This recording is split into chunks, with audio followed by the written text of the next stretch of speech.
I honestly don't have the words to describe what the fuck we just saw.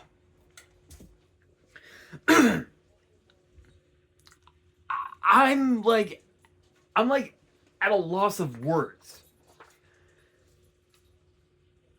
I said in my prediction video this past week that tonight's Elimination Chamber PLE was going to drastically alter WrestleMania.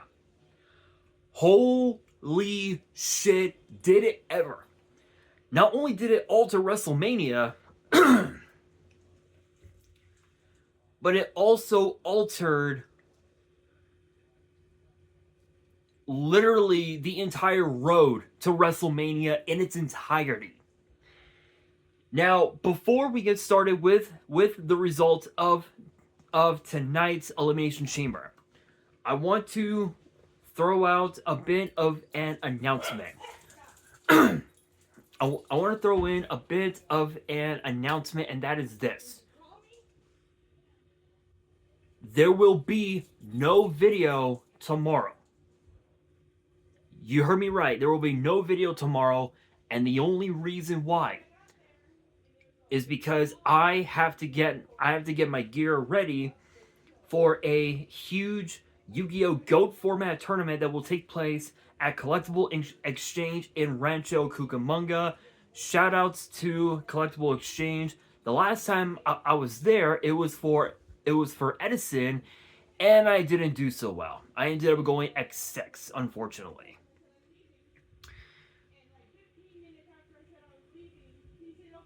Kind of upsetting.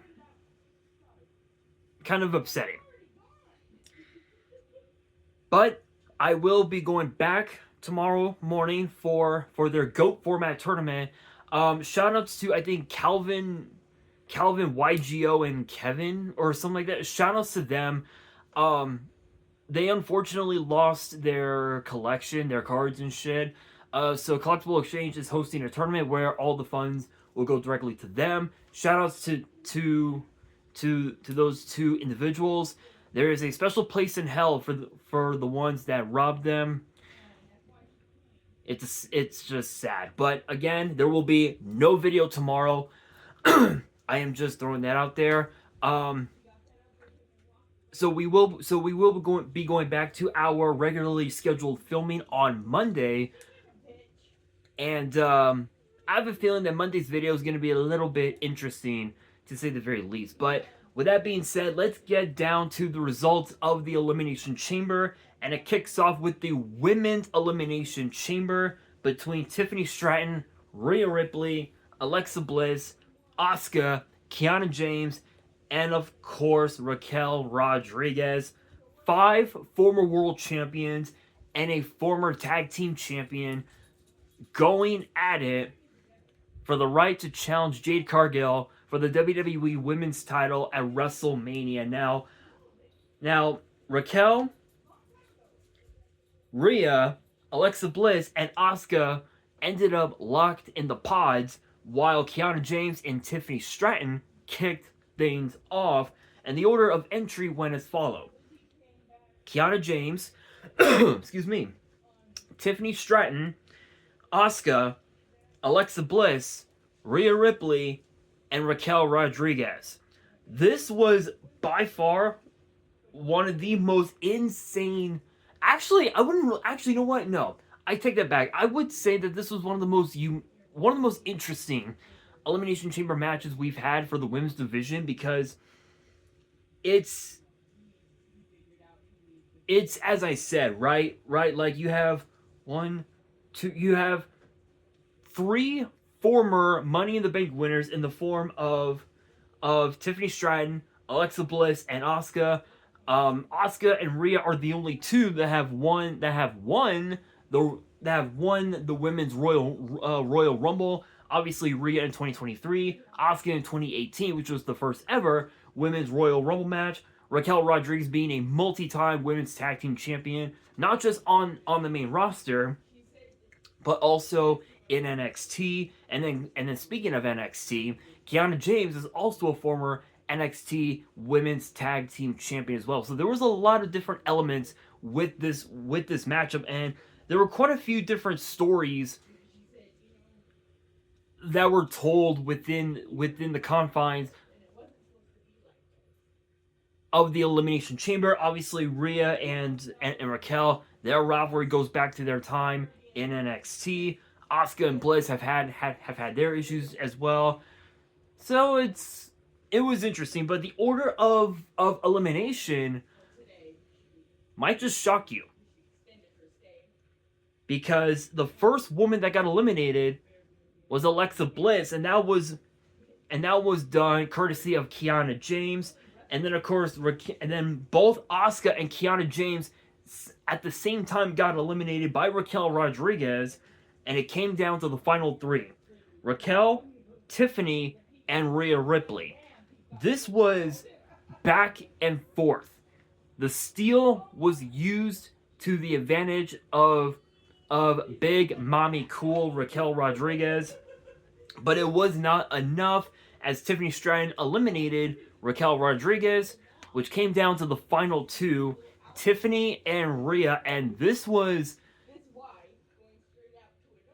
a clear case of two fan favorites going at it to see who deserves to challenge Jade Cargill for the WWE Women's title at WrestleMania. And again, this was back and forth. We knew that Tiffany Stratton wanted to get back into the picture of the WWE Women's title. We knew that Rhea Ripley wanted to win the Elimination Chamber for her teammate Io Sky after losing the tag team titles this past Friday on SmackDown, or sorry, last night on SmackDown. Sorry, and so we knew that was going to play a huge factor. We knew that her back was going to play a factor into this matchup, but obviously it was not enough, as Rhea Ripley pins Tiffany Stratton to win the Elimination Chamber. Not just win, but survive the Elimination Chamber, and will go on to WrestleMania to challenge Jade Cargill for the WWE Women's Championship. Congrats to Rhea Ripley. Maybe we might see Rio go after the women's tag team titles.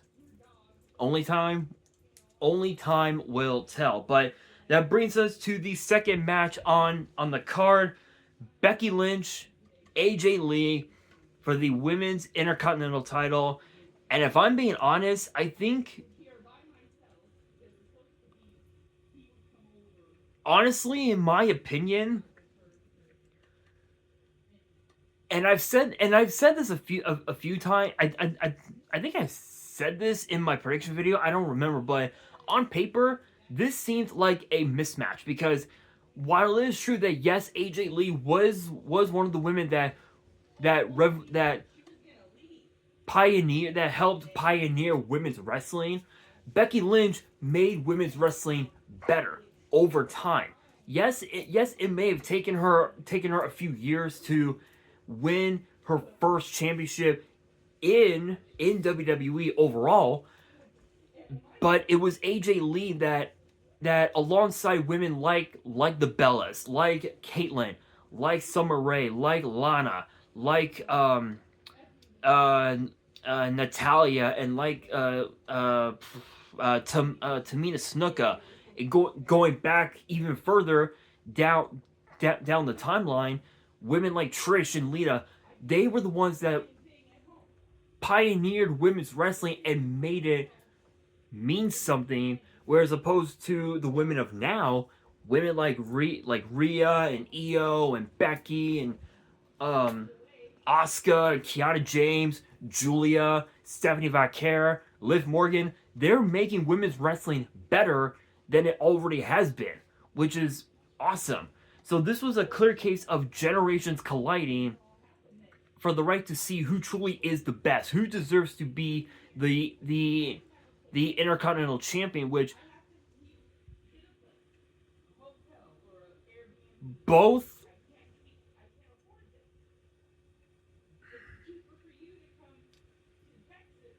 both the men's and the women's Intercontinental titles have a really have a long history, and we all know. I think 1979, Pat Patterson, the first ever Intercontinental Champion. And since then, more than 3 dozen Hall of Famers have held that title, including guys like Greg the Hammer Valentine, guys like Triple H, Shawn Michaels, Kevin Nash, Scott Hall, Rob Van Dam, Kane, just to name a few. Now, with the women's Intercontinental Championship in play, one has to wonder if that title will have that much prestige like the men's title does, and it kind of does in a way.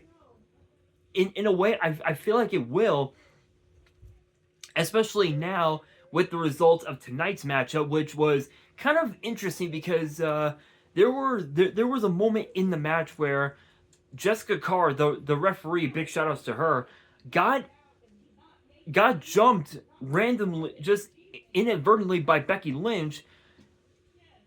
Right, literally moments after Becky Lynch exposed one of the top turnbuckles, which was very interesting because we knew that Becky Lynch was trying to get out of her match, but it did not pay off as AJ Lee made Becky Lynch tap out to the Black Widow for AJ Lee to finally, after over 11 years, becomes a champion in WWE in the form of the Women's Intercontinental title in her hometown, in her secondary hometown, if you will, of Chicago. Shoutouts to AJ Lee. But that brings us, speaking of AJ Lee, that brings us to the World Heavyweight title between Finn Balor and CM Punk. The last time these two men fought for the world title, it was in Finn Balor's home Ireland, if you will, in Ireland. And CM Punk came out on top. This time around, did the tide turn? Did Finn Balor win the World Heavyweight title? No. CM Punk ended up retaining the world title in an instant classic. It truly was an instant classic because there was a moment in time when Finn Balor hit Punk with the coup de grace and pinned CM Punk. Punk kicks out. Balor was looking at the stage thinking, "Oh, should I bring in JD and Dom?" Nah. And he ended up doing it on his own, and it was an instant classic. So much so of an instant classic that this match literally started in the ring and it ended in the ring. Barely went to the outside, and it was non-stop action. Props to Finn Balor, huge props to the Prince, but CM Punk with the GTS pins Finn Balor, retaining the world title, and Finn Balor extended a hand to CM Punk as a sign of respect, proving that we could very may well see the end of the Judgment Day as we know it. Possible? Absolutely. Bound to happen? We are still less than 7 weeks away from WrestleMania, so there's still some time, but how much time is up to the Prince. And that brings us to a segment where the crate finally got opened, but who was in it?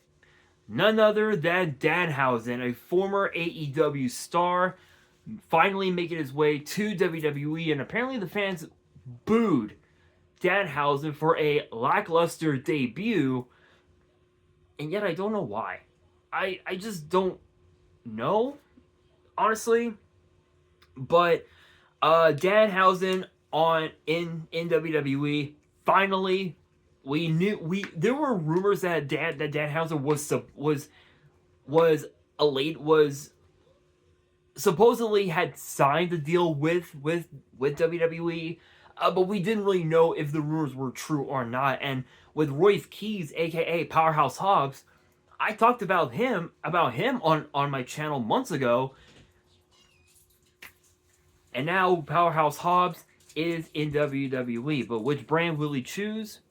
We still have not decided yet. No one knows yet. He still has not decided. But that brings us to the main event, which is the men's Elimination Chamber.